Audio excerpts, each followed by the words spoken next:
You're listening to Saturday Morning Media. And now, back to our show. Under the Puppet is made possible by the Saturday Morning Media Patreon patrons who support the show over at patreon.com/Saturday Morning Media. Welcome to Under the Puppet, the show that talks to professional puppeteers about the art and business of puppetry with the sole purpose of helping you up your puppet game. My name is Grandpa Choco, and this is Under the Puppet. Welcome back to Under the Puppet. Michael Paul Ziegfeld is a puppeteer, comedian, ventriloquist, voiceover artist, writer, producer, and much, much more. He's worked for Sesame Street, the Jim Henson Company, and he even created a show for MTV. This is all in addition to the hundreds of live shows he does every year in clubs, on cruise ships, for colleges, and corporate functions. He is the very definition of a working puppeteer, and he's my guest on this episode. Here now is my interview with Michael Paul Ziegfeld. Well, Michael, welcome to Under the Puppet. Thank you. I've been waiting to participate. This is exciting.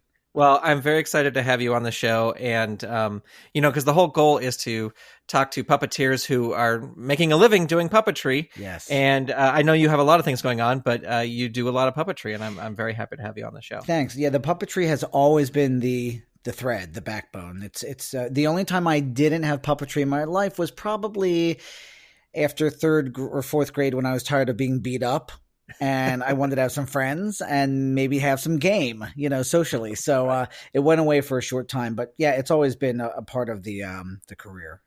Well, I want to start with you have a great book that's out, which we'll talk about. But in your book, you directly blame Howdy Doody for inspiring your love of puppetry and for ruining your life.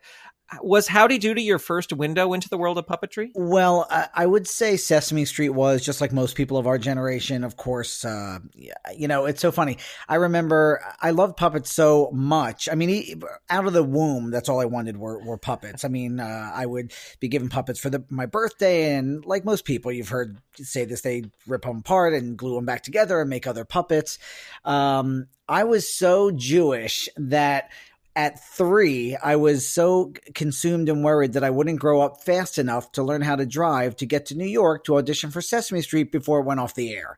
So, so that was really my first. But I would say now, Howdy Doody was not, our generation of television, but it was, our parents. But somewhere around 1974, I was 4, and they were bringing it back in color. And my parents were having a dinner party, and they didn't want me to bother them. And they sat me down in front of the TV and turned it on.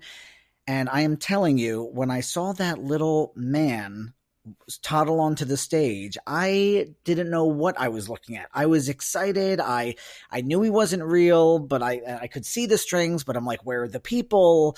It's funny. Whenever I would watch television shows with puppets in it, my mother just thought I was being a blob and just watching TV. But I was watching what most puppeteers watch. Where are their hands? Where's the fourth wall that wasn't there before? Because it's a 3-wall set. Are they lip syncing, or are they doing the actual voice? What hand is doing the eyeball? So with Howdy Doody, and I'd never seen a marionette before, where are the people? The eyes are moving. What does it take to do that? And when he would toddle away behind that curtain, what is he doing back there? Why is he smiling all the time? Does he know something we don't know? Is he going to kill Buffalo Bob in his sleep? What is happening?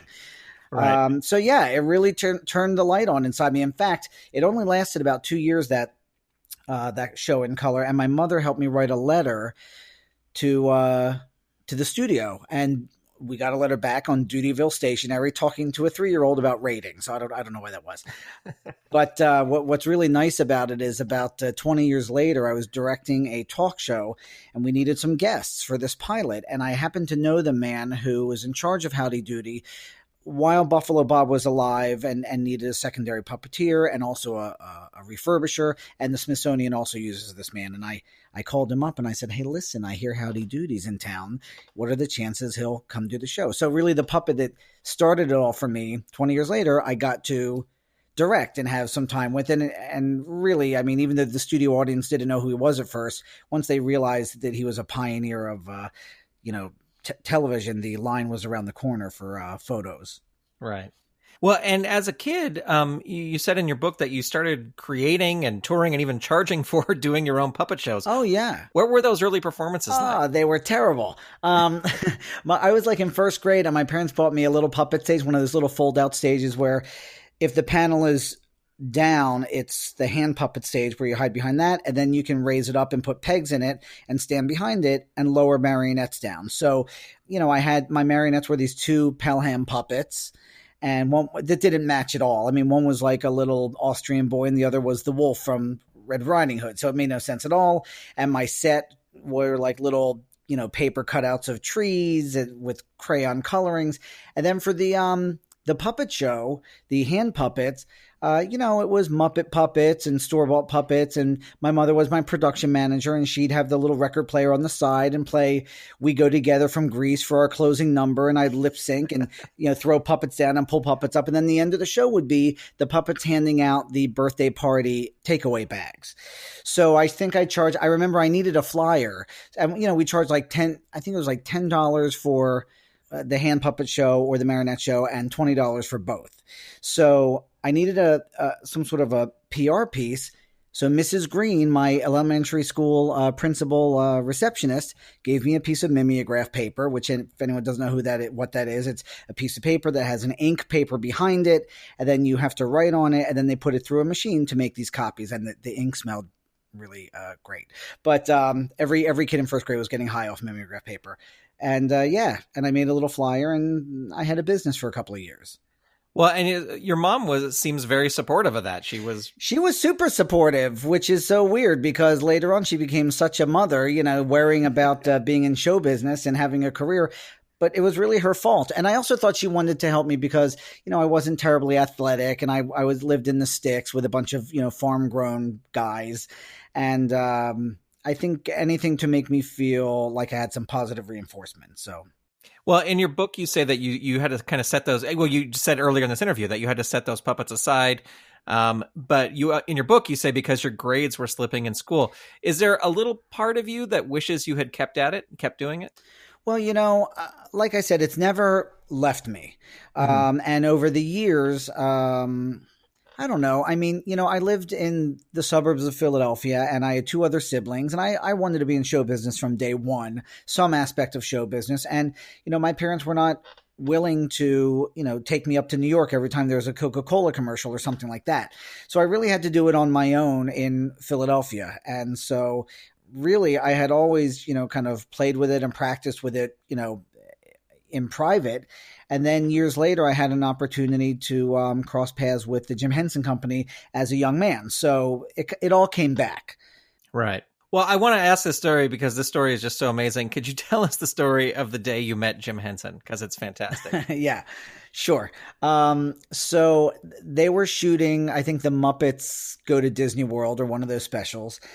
And I was visiting the MGM studios in Florida with my parents, and we were on the tram tour, and they had said, "Oh, we're passing by the offices now of the studio, and they are being rented out by Jim Henson Productions." And Grant, I swear to you, I told my parents, I'm like, "I'll meet you." I jumped out of my skin, and I said, "I'll meet you at the end of the ride." I jumped off the tram car as it was moving, but they only go 5 miles an hour.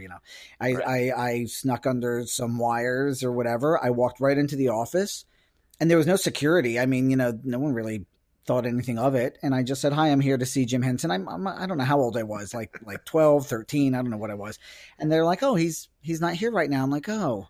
And I kind of started talking to the receptionist. And as I was talking to her, Jim Henson walked in with some man. I only years later did I realize it was his executive producer. What was his name?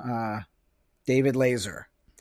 Yeah. And so they were talking, and I walked up to him. I don't know how I had the guts to do it. I'm like, "Oh, Mr. Henson, Mom, Michael Paul, and I'm a puppeteer, and I want to work for you one day." And, just like everyone always says, he's like, "Oh, I'm really looking forward to that." And we kind of talked for a minute, and I asked him a few questions, and he wrote down his address, the office address, and he asked me to write him. And I got home, and I wrote him right away. And about a month and a half later, I get a letter from the office, which I still have, inviting me up to the workshop. They paid for my train ticket and everything from Philadelphia.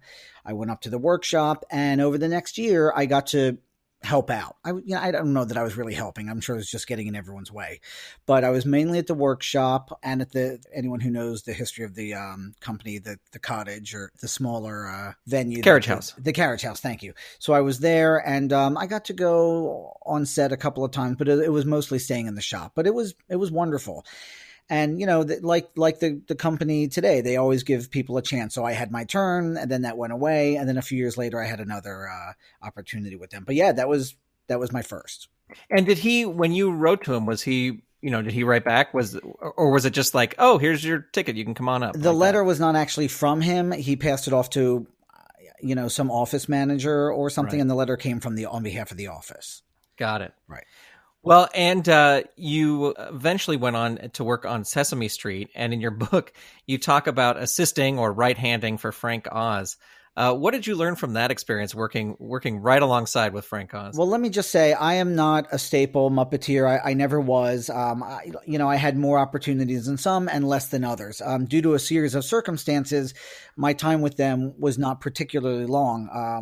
One of the more positive issues, I guess you can say, is they came to me and they said, look, there are people with children and wives, and they have to pay their bills, and you're already working in comedy here and there, and you're making a living, and we're going to give the job to these people who need a paycheck. So that was one of those things. And at the time I was crushed, of course, and I had some other opportunities with them, but my time with them was special regardless. I had, at that time, they had done an open workshop, I guess an audition for the Muppet Workshop in Los Angeles. At that time, the German company had bought the company. They were going to do all new Muppet shows, and they were auditioning people. So I was doing a comedy show in Lake Tahoe, and I claimed sick, and I left to audition for this thing. It's like 500, 600 people auditioning for this week-long workshop that was actually supposed to lead to something. And that was led by Kevin Clash, and I forget who else. I was very nervous, and then I thought, look, I might not have another opportunity. Let's do this. And then nothing came of that, although I killed. I really, really, stepped up. Then a couple of months later, I got a call. I had been friends with Carol and Deb Spinney, and also Arthur Novell, who was Jim Henson's lead PR guy, who saw me on The Tonight Show and, wanted to make connections for me. And they said, you should come down to the to Sesame Street studio. There's, Jim Henson had since passed away, and so had Richard Hunt, and Frank Oz was directing and away a lot, and they were kind of deciding what to do with the characters, because as most people know, Frank would only come in, I guess 1 week out of each season and just shoot whatever he could and do audio loops and then leave. So Carol said you should come down, and Michael Lohman, the executive producer, should listen to your voices. And at that time, Kevin Clash was the puppet captain, but he was in Africa introducing a new Muppet, I think the HIV character. And I guess because Kevin was not there, I was, introduced to people, and I got to do things where usually there is a very long line of succession, which created some friction here and there for me. But I was a young man, and I really didn't understand the hierarchy yet. So, you're doing Penguin number 8 and a butterfly and a right hand. And one day, Frank Oz was in, and he was doing the Cookie Monster. In fact, I remember that day, I was only like my third week there, and the Wrangler said, "Oh, I understand you haven't seen the room where they keep. There's a room where they keep the primary characters." And I said, "Yeah, I have not seen the room." And they said, "Would you like to come up?" And I go into the room, and they said, "Who would you like to see?" And I said, "I don't know, who's here?" So they pulled out, the Cookie Monster was already out for Frank. And when you turn over the inside, it said cookie number 2, which meant it's the second cookie that's been made. And all the, Frank Oz, his hands were in there, and, it was very exciting.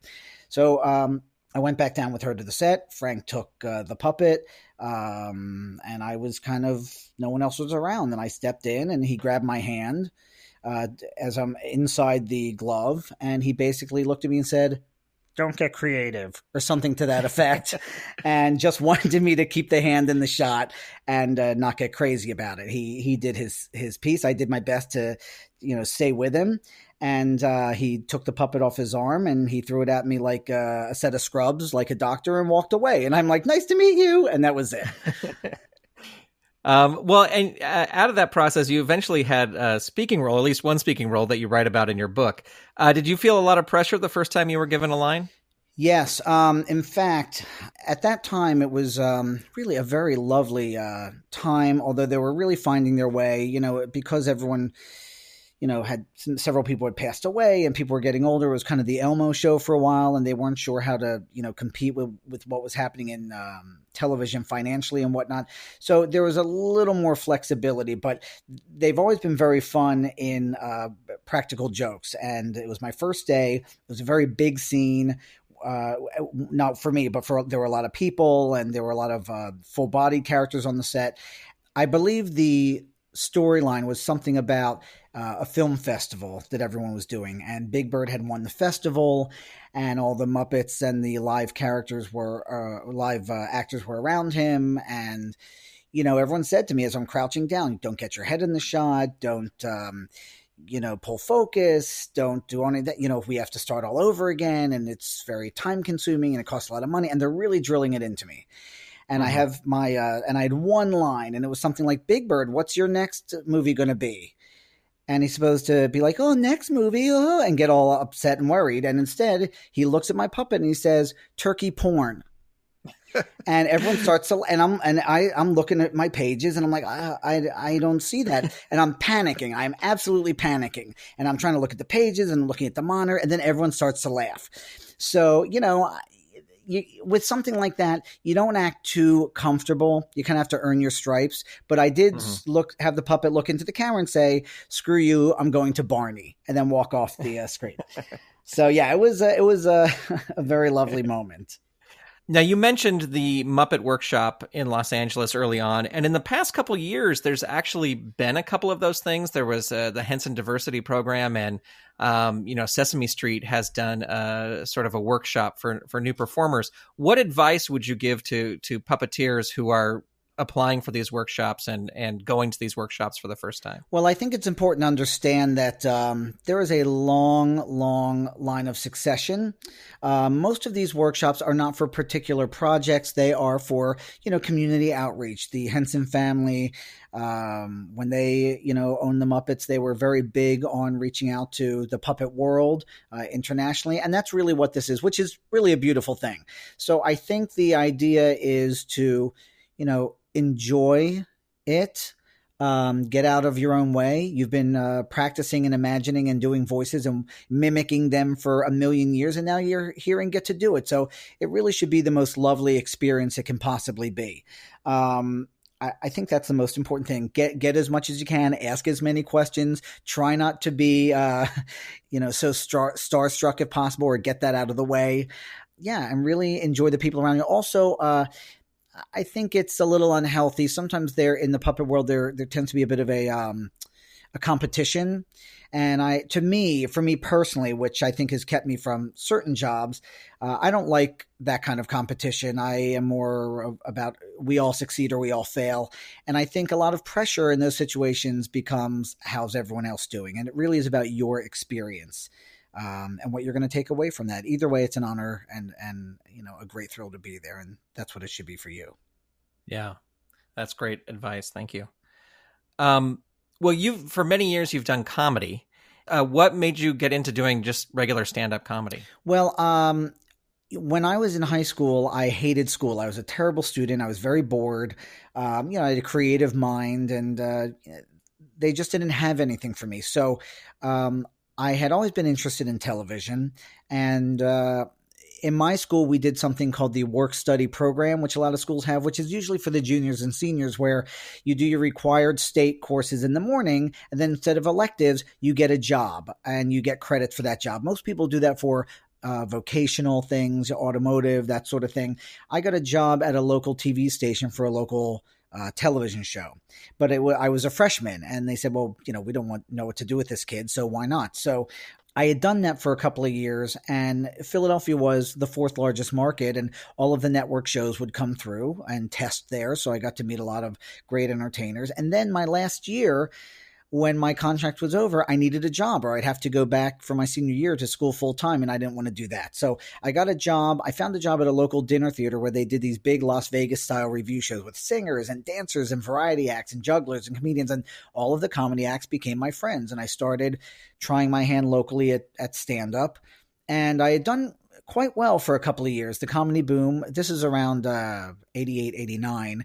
And in 89, the comedy boom hit where, there was a comedy club on every corner and on every TV show. So I was doing quite well until finally someone said to me, you're really into the puppet thing and you're good at it. You really should put the puppets into the act. It'll be a little more marketable than just, another guy in front of a microphone.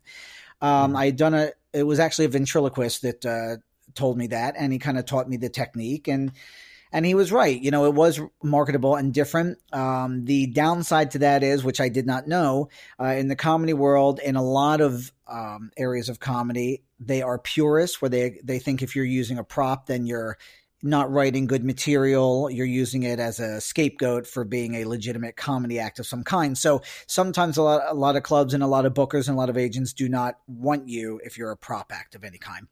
And the other downside is no one told me that for the next 20 years, I'd be dragging around a box full of crap. So it is tiresome, but I've gotten the box to, after 40, there's 4 wheels on everything, and it's pretty small. So it's not that big of a deal. Right. Well, I was for many years, I mean, I still do it, but I do comedy music, and it's the same thing with comedy musicians. They're like, oh, you're not a real performer because you have a guitar. Right. It's different from doing Which comedy. Is ridiculous, because now you're really, now look, there's hacky, cheesy nonsense in every area. Comedians that talk about 7-Eleven and airplanes, and, puppeteers that say, hey, here's my little buddy, and musical acts that do bad, I don't know, puns or song parody. Whatever, song parody. Yeah. So, it can be good or bad. And by the way, there's kind of room for everybody. Everyone has their audience. Right. Well, when you were taught the sort of tricks of ventriloquism, did you take to that pretty quickly? I took to the man who taught me. There was a man named Dan Horn, who is not a household name, but he's done every television show and every stage, and he taught me the basic techniques. But right before that, I met Ron Lucas, and Ron Lucas was the Jeff Dunham of his time before there was the internet and social media. Ron Lucas was huge and an amazing talent, and still is. Mm-hmm. And, I had met Ron. Ron had done a guest appearance on a Night Court, an old 80s sitcom. And I was working a summer job in Atlantic City. He walked into the store. I said, haven't I seen you somewhere before? And we started talking, and, he kind of taught me the basics, and he invited me to a show opening for Tony Orlando and Dawn in Atlantic City. And it seemed like big time show business to me. So I would say I learned it because I needed a job. My parents had divorced, and there were some, financial problems going on, and I needed to be on my own. And frankly, I didn't want to go to college because, high school, even though it's a completely different experience, particularly socially, I just didn't want to go back to school yet. I had applied to a bunch of schools and for broadcasting, and you don't get to touch cameras or anything until your junior year. And I already had been doing that at the TV stations, and I just didn't want to do books for 3 more years. So I needed a career, and this seemed like the quickest way to get it. So, I learned, and I was terrible for a long time. I did not know I was terrible until I finally got my first tape that I could send out to bookers. I've been collecting, agents and booking names from all these people that I met for years. And then I finally got this VHS tape of me on stage doing 5 minutes. I sent it out to all the bookers. It kept me from getting work for another year and a half. I was bad. I mean, the puppet had the same voice as me. It barely moved, like it had a stroke. I mean, the whole thing was terrible. And also, I wasn't a writer yet, so it was a lot of dick jokes. Well, some of the characters from your act is the international bird of prey and the world's oldest gymnast. How did you develop these characters? The bird of prey was, to start out, I just needed a generic character. I didn't really want a person, and I had gone to a Six Flags Great Adventure Park, and they were doing there was some guy that did this international bird act, and he had all these international birds. Yeah, I'm sure you've seen it, where they make him fly into the audience, they pick up someone's dollar bill, they fly through a hoop, they make you coffee, whatever. Right. And I'd been watching this act, and all I noticed was that the birds were just pooping machines. They were pooping. He would feed them, and they would green and white, and the crew was it was a mess for them, and it just seemed like the worst act. But I thought there was something very funny about the mimicking and all of that. So, I built this very basic. It was going to be a chicken at first, and I was building it, and then it didn't really work out. So I made it into this kind of parrot type thing. Yeah, I used that the same ventriloquist voice that everybody does, that kind of nasally, hey, how you doing? It was the most opposite of my voice, and it was the easiest to get to. And so that was that. Years later, once I came into my own as a writer, I went back and I made it more of a bird act. Like, it used to kind of just sit on my hip and I'd walk around and do a bunch of jokes that could have been applied to any puppet character, whether it be about girlfriends or, the stereotypical, I'm the straight man, he's the comic, cut that out type of thing. So years later, I really made it more bird-like, where I feed him seeds and he says different things, and then I make the audience say things and I feed them seeds, just a bunch of ridiculous stuff like that. Right. Yeah, so I had to go back to it years later once I kind of had some sort of a career going. Well, I think live shows like that, that you perform multiple times, they're always evolving. You're always adding things or taking away things from them. Well, hopefully. I mean, a lot of people don't know when it's time to go back. I was ignoring it for a while, and my career was not going to go further if I hadn't done more. And I kind of had been watching it in my peripheral vision. I needed a second character. A couple years later, I made the second character, and it was really time to go back to that. And so that really kind of was my first inkling. Now I teach a lot about character development, and that was my first inkling on kind of how to do that. And Jay Johnson, who was from Soap, the old sitcom, and he had a show on Broadway called My Two and Only. Jay Johnson is great at character development. A little tip that, is, if you have a particular character that has a particular job or is a type of animal, go on Google, find all the information about how they live and how they sleep and how they eat. And then you just make punchlines off that to start. But that actually kind of creates the rules of your world. So, thank goodness I had the sensibility and the lack of laziness to go back, How much do you work on a new piece before you bring it into the act? Oh my gosh. I mean, it's hard to say. I try to eke it in a few jokes at a time. It is painful. Even to this day, I hate it. For the last year and a half, I've been working on this new piece that I kind of have in the act here and there if I feel like doing it, because it's such an upheaval to do physically and otherwise, where the world's oldest gymnast is actually doing sit-ups on stage. And I did that because usually, ventriloquism with the puppets, or any puppets in general, they're just kind of standing there. You don't really see them. They're kind of static, right? And so I wanted her to lay down and put her feet up and all that entails for an old person, and do the sit-up. So every time she sits up, in between counting the sit-ups, we do a joke. And it's been very, very difficult to decide on the pacing, how long will the audience count along, how fast do the jokes have to be? Can we do the punchline before the audience laughs so they can hear it and it doesn't get lost? Can I do it fast enough where it builds, where there's a big finish? Does it look like she's sitting up because my arm is kind of sideways and she's kind of long and my elbow gets in the way? It's all these different things. So really, you have to consider that you're going to do it on stage and suck about 20 times, because each time you do it, you're like, well, that didn't work. And then you do it slower. Then that didn't work. You move that around and that didn't work. So you really have to suck many, many times. And it really is terrible. Then there's jokes that kind of come naturally, right? Sometimes if you're having a particularly good night and your brain is very relaxed and you're not on a time frame, you can kind of have a more organic moment with the puppet where you're not forced to just run through the material for the audience. If you're feeling like they're really with you, and you can kind of take advantage of that and play a little bit, and that comes from different things. So, I just try to put in a couple of jokes at a time and build on it if I can. Yeah. Well, I think a lot of puppeteers and performers set their sights on television and movies. That's what they're going to do. And they kind of ignore, they put those blinders on and they ignore other performance venues like cruise ships and corporate gigs. And you've done a lot of those type of gigs. Would you say that they're good for puppeteers to look into? Look, I mean, show business has a lot of different stigmas attached to it. So just like a prop act with comedy, most of my career, my resume career, were opening for celebrities, touring with them, doing split bill with name acts, because I was not a household name. And then when I started getting a little, TV time, then you're on a roster that tours and things like that. Also, there were big, used to be big, huge Las Vegas review shows, big spectacles where they always had a big comedy guest star. And that was great because you're contracted for 6 months. Critics get to come see you. You're only doing like 18 minutes. So you do your A material, you're the god, and then you leave. That doesn't really exist anymore. Celebrities can't really afford to pay for acts to tour with them. most variety acts are not given a showroom anymore. People have to four-wall or, pay for it themselves.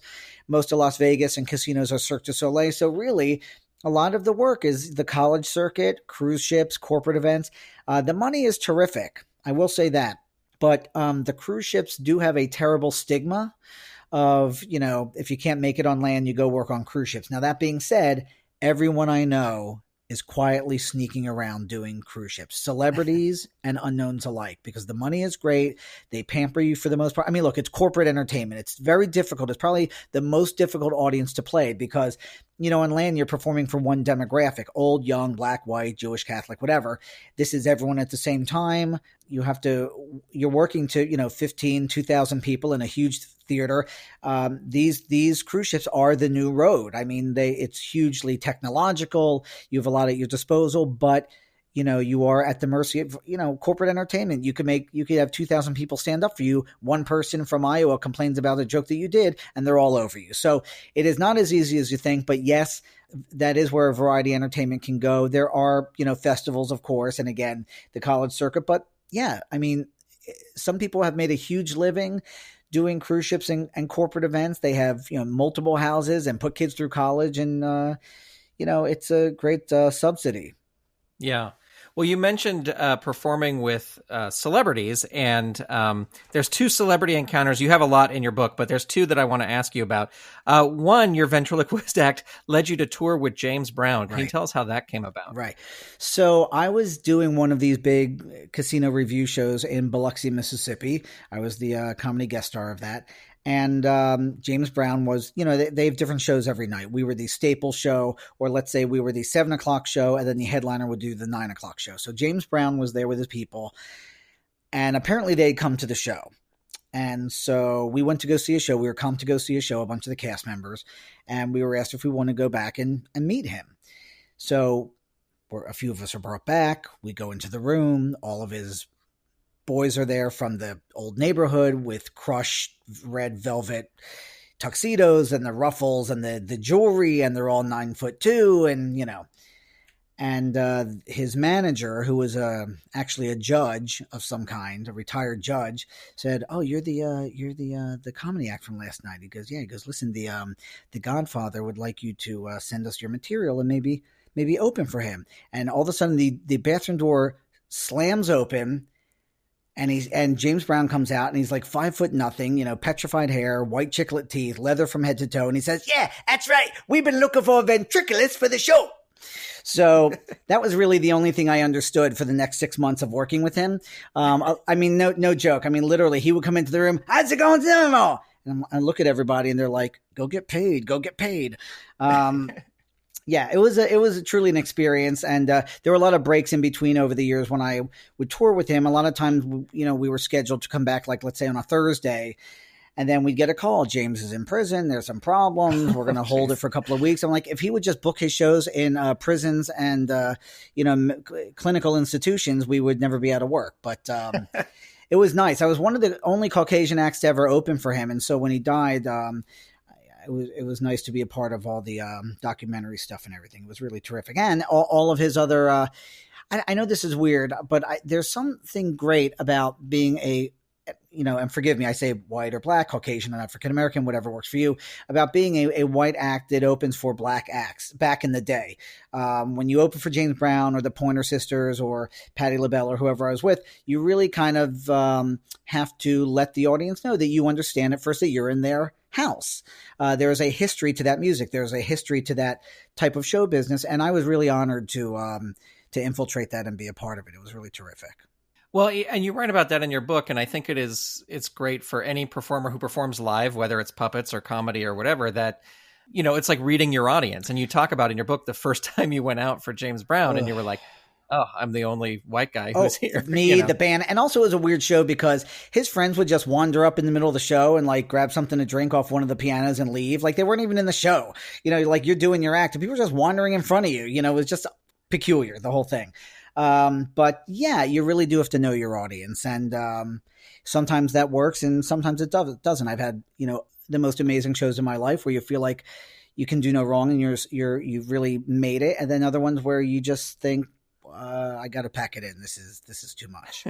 But I always feel that any show is sort of a learning experience because you know, like even if you have the worst show, you're like, well, I got through this. I can handle this. And if it starts to happen again, I can kind of think of ways to fix it. That's right. Well, you know, a lot of acts think, well, you know, if they don't get what I'm doing, then that's on them. Well, no, I mean, you are there to entertain, you know, so, and by the way, you know, I was told a long time ago, I had a horrible experience, a very traumatic experience where it didn't go well for me one night in front of a lot of people. And someone just said to me, listen, you know, find your audience. You're not a limited performer just because you can't play every room. You know, find your audience and play to that audience. That is what you should do, you know, but you're right. It is a learning experience, even if it means not doing that again. A lot of people, they'll take any job just because they want to get paid for their art, and then it doesn't go well and everyone feels bad. Yeah. Well, the other celebrity encounter I wanted to talk to you about, celebrity is the right word, but your ventriloquism is also responsible for you getting a longer than most people get conversation with Queen Elizabeth. Oh, yeah. Could you tell that story? Because it's another sort of like jumping off the tram to meet Jim Henson story. Right. So one of the things, first of all, let me just say the only reason the book is out is because a couple of years ago, I thought I'd hit my ceiling. I was frustrated with where I was at, and I thought I was going to quit. And a publishing company came to me and asked me to write the book. And I thought, well, who's going to care about that when no one knows who I am? And they said, well, that's the point. And we think it's interesting. And I said, well, I find it annoying that no one knows who I am, but you know, it's your money. So just to be clear, you know, it's not like I have any great anything to bestow, but it was kind of a purging. And as far as, and a lot of the book talks about this, like this Queen Elizabeth thing where I didn't have any juice to get in the front door to meet certain agents or maybe to sell something or to meet people. And a lot of times I have kind of pretended to be, you know, someone's assistant, or when I was a kid, I had a fake courier badge, and I would get my stuff on people's desks. And it kind of talks about how I would disarm people and do that. And this was kind of one of the beginnings of that. I was doing a show at a hotel for a couple of weeks, and the Queen of England was doing her tour of the Commonwealth, which is not only England, but all of the countries that she oversees. And it was probably the last one of her lifetime.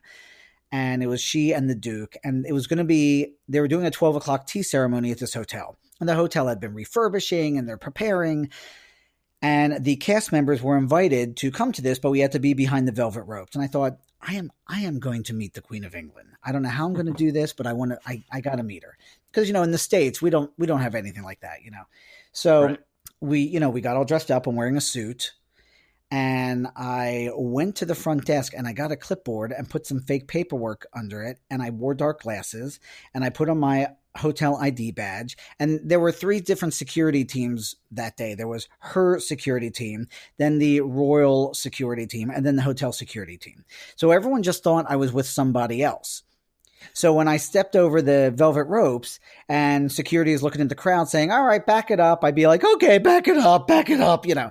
And I would just kind of talk to the guys, hey, hot day, isn't it? You know, and then when the Queen and the procession came in, I threw my clipboard behind a tree and I stepped into line. Now, that particular day, there was the 12 o'clock tea ceremony was honoring a particular organization, and there were a lot of people of color there. So really in this sea of people, I'm like the only white guy standing there, and somehow I was pushed up front.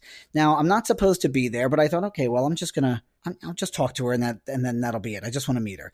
So they come down the line, you know, she talks to everybody, and they already told you, you know, you can't talk to her first, you can't touch her, all that kind of stuff. And she says, oh, hello, and what do you do here? And I said, well, Your Majesty, like I always wanted to say that, you know, I'm an entertainer here at the hotel. And she's like, oh, what do you do? And I said, oh, I'm a ventriloquist. And she laughed and asked me if I knew some British ventriloquist. And I said, yes, but I didn't know who he was. And I don't know if that's against the rules or whatever.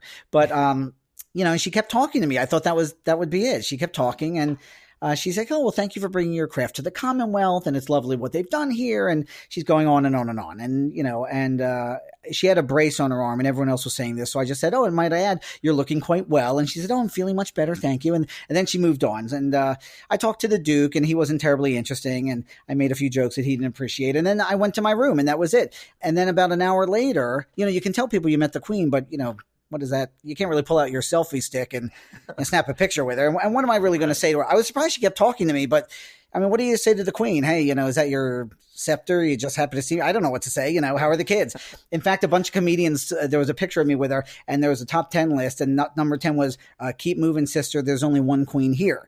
So, I thought that was fairly amusing. Anyway, so I go to my room, I get a call from the hotel, first berating me that I wasn't supposed to be there. And then they said, they've asked that you perform at tonight's performance. Well, I was a very young act. It was all, inappropriate jokes about male genitalia at that point. I didn't really have anything. The only thing I had was a particular one long joke that was pretty clean. And the puppet, the world's oldest gymnast puppet, has a particular behavior where she laughs to herself and then it turns into a big silent laugh and she slaps her knee and it goes on and on. So I just milked that for about 5 minutes and then I left. And then about a month later, someone sent me a picture with her and I'm wearing a terrible 90s jacket. My hair is all big and poofy when I had hair. And it's her clutching her purse like I'm ready to take something. No. Well, you didn't. You were very well behaved. Well, we're going to move in as we're heading towards the end here. I want to talk about TV and movies. And, I think a big thing that a lot of puppeteers want to do, a lot of creative people want to do, but puppeteers is develop a show and develop their own show and get it on the air. And I want to talk to you about CJ and Peanut that you did for MTV's On Demand, because you developed that show, right? Yes. It's funny. Whenever MTV rebrands, they scrape the internet clean of anything. But, once in a while people see like a picture or a video. They're like, oh, I remember that. And that was really my introduction to doing more, film and TV puppetry since I came out to LA. It was really that opened the door to other things. But I would say it was maybe the early 2000s, and MTV came to me and they said, we have this on-demand channel and we want to do something different than everyone else. We would like hosts to navigate the entire channel for the viewing audience. And we kind of went back and forth about what the characters would be. And their idea was that, we only have money for like 3 months of this. It's probably going to tank. If it does go anywhere, we'd like to develop it to maybe become a show on the main network and make appearances at the MTV Awards and things like that. So eventually we came up with these characters. CJ, this, kind of hunky, teen kid with like an earring and a soul patch, and his monkey friend Peanut. And they live in the bowels of the Viacom building where MTV is, where the vault is. And they have like hammocks down there and things like, whenever you at home press a button for a show, then the siren goes off and they have to go find the whatever show you look for and stick it in the machine. And, they've Kurt Loder tied up back there, and Nina Blackwood and all the old MTV DJs and everything. So that was it. So we designed it. And, MTV is so funny because they don't really own any of their stuff. Like they don't own their staplers. They don't own their cameras. They lease everything. So this thing that was only supposed to last 3 months lasted like 3 years. It was me and James Godwin, who's an amazing puppeteer. And when he couldn't do it, Paul McGinnis came in to replace him. And, but yeah, we'd go in for a day and we'd have to shoot about, no joke, like 30 wraparounds and interstitials with a ton of copy. And, we did stuff with green screen. They had a set that was built like in some office that we just shot kind of around the office space. And we had the puppets built. Mike Quinn built the puppets. And we had some mech stuff that Greg Ballora did. And we shipped them to New York, and they would give us like all this copy, but they didn't have a teleprompter. And I'm like, well, I can't memorize all this, in one day. So they would literally put a camera facing the floor with a monitor attached to it and drag the copy along the carpeting like under the camera. And that would be the prompter. It was absurd. So it was hard to do good puppetry because you're reading so much about click this and press that. And we're doing an interview, but it was a good little paycheck.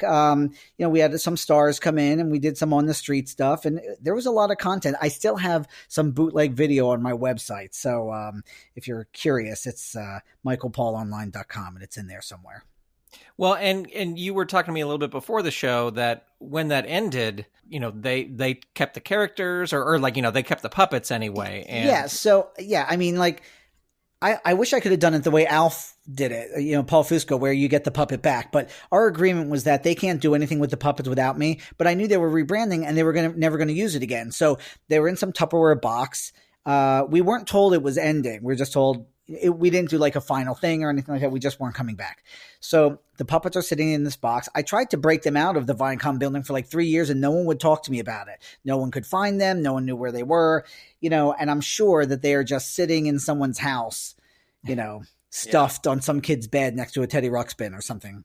Well, but I think it's an interesting story to tell, especially young puppeteers and stuff, because it's not an uncommon story of something like that happening. That happens, unfortunately, all the time. About how they disappear, you mean? Well, no, not just that, you created these characters, but then the company owns, like if you create something for Disney, it's like they own them and it's, you put your heart and soul into it, but somebody, may just take it. You may not get them back. Paul Fusco's the only guy I think that had that deal. And even still, NBC's doing Alf dolls and he still gets part of that money. I'm working with Don Bluth right now, who did, I think he was maybe one of the Disney 9, I think I heard, but he did, like The Secret of Nim and Anastasia and all that. He did not own any of those characters. Yeah. So yeah, that's not how it was done back in the day. And today, you have to have a very savvy agent to decide when the characters come back to you. Yeah. Well, I want to talk about your experience on the movie 10, and especially the story about your audition and sort of the decision that you and your agent had to make after you auditioned for that. I don't remember what was the decision. You were already booked on a cruise ship. Oh yeah, right. Okay. Is that what it was? Okay. So that was in the book. Right. Okay. Well, then it must be true. So, yeah. Okay. So there was this movie called The 10. There's a guy named David Wayne who, used to be a part of this group called an improv group called Stella, and then it was called The State. The State was on CBS. They had a show on MTV, and it was like Michael Ian Black, and it was Michael Showalter, and all these people. And David Wayne did Wet Hot American Summer, and years later, like over the last 20 years, he's done like 1 million movies with 1 million stars. So if you look him up, you know who he is. I got to work with him. That's was right. Wet Hot American Summer. Yeah, so I know David well. He's fantastic. Wait, you did it the series, the reboot? Yes, the most recent one, that 10 years later. What was the puppetry used in that? The can of vegetables, the talking can of vegetables. Oh, yeah, that's right. Yeah. There's not a ton of I know this interview is about you, but one of my favorite stories is my first day on the set. I was so nervous because I'd never done anything like this. Was the biggest thing I'd done. And I put on they were like, okay, they're going to get you wired up, because I was doing the lines live, even though H. John Benjamin was going to replace them. And I put the puppeteer headband on, because I brought one and I was like, oh, that's what you do. And I gave it to the sound person and they threaded the microphone through it. And then I realized as I'm putting this headphone on, well, the puppet is a can. It's RC controlled. I don't need the headband. I could just put the lav on me, right. Whatever. It's like, I don't need this stupid headband. David Wayne walks up to me and he goes, Dave, this is a puppeteer. Hi, how are you? He goes, I love that headband. That's just like Jim Henson. That's amazing. Yeah, and I was like, okay, well, now I got to wear this every single day now, because he loves it. Yeah, he's a huge fan of all that animation, all that. But can I just do one quick side note to your point about the audio thing? A couple of years ago, I did a movie where I was puppeteering with Kevin Spacey, and it was the same thing where he was going to dub the voice in post. But I told the sound guy that he needed to mic me so they could duplicate my voice and dub over it properly with proper lip syncing. Now, of course, that was not true. I just wanted an MP3 of me acting with Kevin Spacey. Right. Which I have, and it's on my website. Regardless of his problems right now, he was a genius. It was awesome. So, but I did that for my own accord. Anyway, so David Wayne, he's super lovely, really nice. And his first big film was called The 10, and it was based on the 10 Commandments with 10 little comedy vignettes. I would say 4 of them were funny, in my view. They have a very strange sense of humor, but they got all these celebrities. I mean, it was Oliver Platt and Liev Schreiber and Jessica Alba and Winona Ryder and Paul Rudd and all these people, and then me. They were auditioning a character, and all the characters would intertwine the different commandments, even though each person would have their own specific one. So they needed a ventriloquist, a bad ventriloquist, so I had to make sure my lips moved and all that stuff. Which years later, ventriloquists like Jeff Dunham, who would audition for it, they're like, "Why did hell did they book him? He was terrible," So they were auditioning ventriloquists, but they were having trouble finding ventriloquists that could act. They were all doing that very standard ventriloquisty thing where they kind of forget to perform while the puppet's performing, or vice versa. They were kind of shticky. There was no real, depth to it. And apparently they auditioned 900 ventriloquists. I don't know how you find 900 ventriloquists. I find that kind of disturbing. But Yeah, so I did it. It was really, I really did some eerie, deep stuff. They called me back twice. I think they called me back, and then I got a job on a cruise. I'd never done a cruise ship before, and I got a job on a cruise ship. It was the first time, and it was great money. And I was going with a bunch of people, and then the call was going to come in as to whether I was going to get the movie or not, and I didn't know what to do. And I think if I remember, Grant, I don't know, I haven't read it in so long. Did I cancel the cruise ship? Did I say no thank you and wait around? I don't know what happened. In the book, you said that you had your agent called and just said, "Look, he's got this other opportunity," and and then they were like, "Oh well, he's canceled everything." My work. That's right. Right. Okay. So right. So they called the cruise line and they said, he got this. It's a once in a lifetime thing. And do you mind? And they said, "Oh, Michael will just have to do whatever he has to do." And then they had given me like 10 dates or something for the summer, and we get an email 5 minutes later canceling all of my dates. And that's like, it was like $30,000 of work.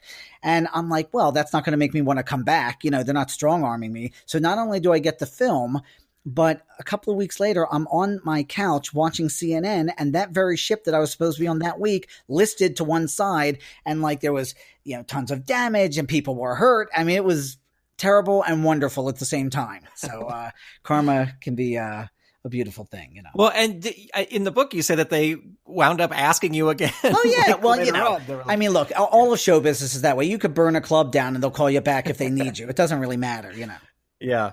Well, one of the things that you do is that you are often asked to train puppeteers for performances of Avenue Q or Disney's The Lion King. Right. What one skill do you wish newbie puppeteers would have when they came in on their first day of training with you?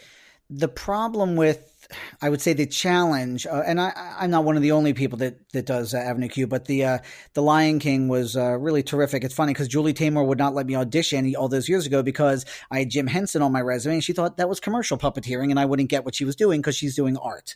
And then when they couldn't get the actors to do what they needed, then I came in after that.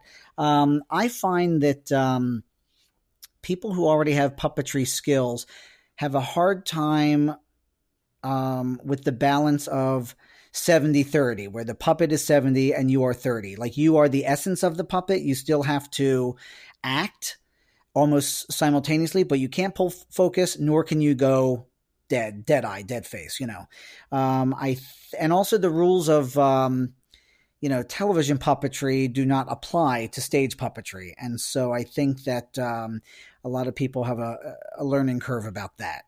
But mainly I would say it's, puppeteers are used to hiding and not being seen, and how do the balance of how to be an actor and be a puppeteer at the same time gets blurred quite a bit. And that also hurts the integrity of the show. So I think that's always a challenge. Well, and it's a good skill to learn, even if you are only going to do TV and movies, because like in the movie 10, you were on the screen as well as the puppet. So yeah, I didn't know anything about playing big or playing small. So I look back at that, I'm like, ugh, I did nothing. Like, I didn't know what I was doing there. In fact, I was with I looked. Like I said, Winona Ryder was on the film, and I looked at her one day and I said, How do you click into getting so deep? And she goes, Well, what makes you think I'm always deep? I'm like, oh. Right. Because, the audience kind of fills in whatever they see up there, whatever you're not doing. So, it's been, pretty interesting to decide what my responsibility is and then what the audience's responsibility is. Yeah. Well, Michael, as we wrap up here, final question. What has been the highlight of your puppetry career so far? Well, I would say getting to work alongside, well, first of all, being friends with Carol Spinney, of course. Everything you've ever heard about him is true. Having his holiday cards that he hand paints, that was really an honor for me. Jim Henson, I was too young to really get the full scope of that, and we were not really social together, so that was really not an experience for me, I would say. But being able to, I had more of a puppetry career in New York than I do in LA, but when I do get to be on set with people I really respect, and that they giggle at what I do, or they feel confident that, at me right-handing for them, or just bringing them coffee and wiping their brow, or, being a partner in crime, that really brings me the most pleasure, because in the end, as I said, I do other things in my career to make a living, and I do enjoy those things, but it really always comes back to the puppets. Yeah. Well, if for the folks that are listening, Michael's book is called Breaking Out of Show Business: What I Discovered by Not Being Discovered. And you can, Michael, where can they go to find out more about the book and to find out about you? Well, it's funny. The reprint is coming out in August with all new pages. The end of that book originally talked about how I was quitting, and clearly I have not quit. And why is that? And it's talking about that, plus all of the great reviews we got. That book is at Barnes & Noble. It's on Amazon. It's an ebook. It's in hard copy. And all of your major booksellers online. I can be found at michaelpaulonline.com. My Instagram and Facebook is also Michael Paul Online, and Twitter. I have a very sad amount of Twitter followers at Michael Paul Live. You know, if my career was doing any better, I would not have to go to therapy about the lack of followers. Well, but, after this show, you will get 2 more followers. Okay, I promise you. No, but yeah, so by all means, say hello and let's connect. And I always like to see what else is going on out there. Yeah, folks, you should check out Michael's book, because there's so many stories we couldn't even get to in this hour, because I don't want to keep Michael up all night. But Michael, thank you so much for taking the time to talk to us. I really appreciate it. I loved talking to you. Thank you for asking me. My thanks to Michael Paul Ziegfeld for being on the show. You can connect with Michael and check out his extensive website over at michaelpaulonline.com. I'll have a link to that, as well as a few of Michael's social media sites, in the show notes for this episode number 20, over at underthepuppet.com. Well, that's going to do it for this episode. I welcome your feedback via email at hello@SaturdayMorningMedia.com or via Twitter, where the show is at username Under the Puppet. You can also find the show on Facebook by searching Under the Puppet. I want to hear your suggestions for questions I should be asking and for future guests. Also, the goal for this show is to talk to puppeteers making it happen in all sorts of styles of puppetry. So if you know an amazing Boon Raku or shadow puppet artist, please reach out. Let me know who I should be talking to. Thank you so much for listening. Talk to you next time right here on Under the Puppet. Music for this episode by Dan Ring, and this episode was edited by Steven Staver. Under the Puppet is a production of Saturday Morning Media and is made possible by the Saturday Morning Media Patreon patrons who've gone to patreon.com/Saturday Morning Media and set up a monthly pledge for as little as $1 a month. Huge thanks to Shay Stewart, Myrn Lafferty, Jeff Peterson, Dale Gadania, Steven Staver, Jackie Klimo, Melissa Crawford, Dave Slusher of the Evil Genius Chronicles, Mike Coughlin, Dorothy Pachoco, John D., Kathy Crawford, Brian Greer, Carrie Whitney, Chuck Tomasi from the Technorama podcast, Chris Foster, Stephen Ing, Clinton of ComedyForecast.com, Vicky DeVries, Mike Wabshall, Twitter user Butts and Gear, a.k.a. Wildcat, Eve Cunning, Mike Hamilton, Gaston Moreno, Reed Loveland, Ivan Asquith, Vanessa Whitney, Peggy Etra, Kristen Hogan of Squid Friends, David Akers, Zoe Palladino, Ellen Multari, Christopher Harris, Rachel Jackson of Vox Fabuli Puppets, Carolyn Weisner, John Petty, Rachel Hansen, Darcy Prevost, Fernando Torres, Perlicue Magic, Ron McAdams, Jason Domer, Lee Barrett, Casino Skunk, The Misty Minute, Peter Capesser, Night Gig Studios, Joelle Rechtfertig, Adrian Rose Leonard, Earth to John Francis, RJ, Ginger J. Fitz, Megapodtastic, Paul Brunel, Jamie Hitchcock, Catherine Hannaford, Alan Gratz, Rachel Gibbous, John R. Donald, Jude Major, Miss Maudie and her buddies, Molly Smith, Phil Goodman, Emma Buntrock Muller, Jennifer Bowyer, and Nate Beagle. If you'd like to support this show and the other fun content from Saturday Morning Media, become a patron. Head on over to patreon.com/Saturday Morning Media and set up your monthly pledge today. You can also tell a friend about the show or leave the show a review on Apple Podcasts, Spotify, Google Play, or wherever you get your podcasts. Thank you so much for listening. Under the Puppet is copyright 2018 Saturday Morning Media, Grant Pachoco executive producer, all rights reserved. www.SaturdayMorningMedia.com. You've been listening to Saturday Morning Media. Stay tuned. We'll be right back.